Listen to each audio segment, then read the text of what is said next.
بسم اللہ الرحمن الرحیم۔ السلام علیکم ورحمۃ اللہ۔ اور بدھ ٹی وی میں آپ کو خوش آمدید کہتا ہوں۔ 1 اکتوبر 2021 کو سعودی وزارت داخلہ کی جانب سے ایک بیان جاری کیا گیا تھا، جس میں کہا گیا تھا کہ 10 اکتوبر 2021 کے بعد جنہوں نے ویکسین کی دونوں خوراکیں نہیں لی ہوں گی، انہیں سرکاری اداروں میں، پرائیویٹ دفاتر میں، تعلیمی اداروں میں داخل نہیں ہونے دیا جائے گا۔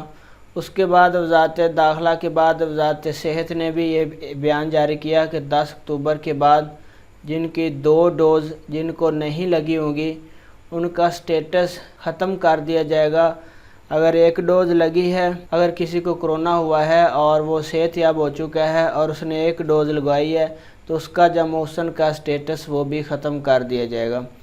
اس کے بعد کل گاکا کی طرف سے ایک سرکولر جاری ہوا تھا، جس میں کہا گیا تھا کہ وہ لوگ جو سعودی عربیہ ایجوکیشن کے سلسلے میں آنا چاہتے ہیں، ان ممالک سے جہاں پہ پابندی ہے تو وہ ڈائریکٹ فلائٹ کے ذریعے آ سکتے ہیں، خواہ انہوں نے سعودی عربیہ سے ویکسین لگوائی ہے یا کسی اور ملک سے ویکسین کی دونوں خوراکیں لی ہیں، تو وہ ڈائریکٹ فلائٹ کے ساتھ آ سکتے ہیں۔ تو آج سعودی گاکا نے ایک اور سرکولر جاری کیا ہے، تمام ایئر لائن کو ایک ہدایت نامہ جاری کیا ہے کہ سعودی عربیہ کے اندر اتوار سے جنہوں نے ویکسین کی 2 خوراکیں نہیں لی، وہ ڈومیسٹک سفر نہیں کر سکتے، سعودی عربیہ کے اندر وہ سفر نہیں کر سکیں گے، ان کو بورڈنگ پاس جاری نہیں کیا جائے گا۔ گاکا نے ایک بیان جاری کیا ہے اپنی ویب سائٹ پہ، تمام ایئر لائن کو ایک سرکولر جاری کیا ہے۔ اس میں کہا گیا ہے کہ سعودی عربیہ میں اندرون ملک 10 اکتوبر 2021 یعنی اتوار سے ویکسین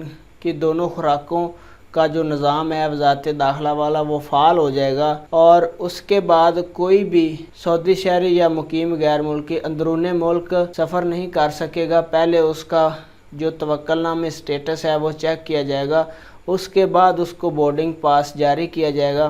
اب سوال یہ ہے کہ جن لوگوں نے انٹرنیشنل سفر کرنا ہے وہ کیا کریں گے، ان کے لیے کیا ہدایت ہے؟ تو جن لوگوں نے سعودی عربیہ سے باہر اپنے ممالک میں جانا ہے، پاکستان، انڈیا، بنگلہ دیش، نیپال، مالدیو وغیرہ، جس کسی کنٹری میں بھی جنہوں نے جانا ہے، تو اگر انہوں نے 1 ویکسین لگوائی ہے تو کیا وہ سعودی عربیہ سے سفر کر سکتے ہیں؟ تو جی، وہ بالکل سفر کر سکیں گے، ان پر کوئی پابندی نہیں ہے، یہ صرف ڈومیسٹک پابندی ہے، 10 اکتوبر اتوار سے شروع ہو جائے گی۔ تو فرینڈ، یہ اہم اپڈیٹ تھی سرکولر کے متعلق، میں آپ کے ساتھ شیئر کر رہا تھا۔ ویڈیو کو لائک کریں، اپنا بہت سارا خیال رکھیے گا۔ السلام علیکم ورحمۃ اللہ۔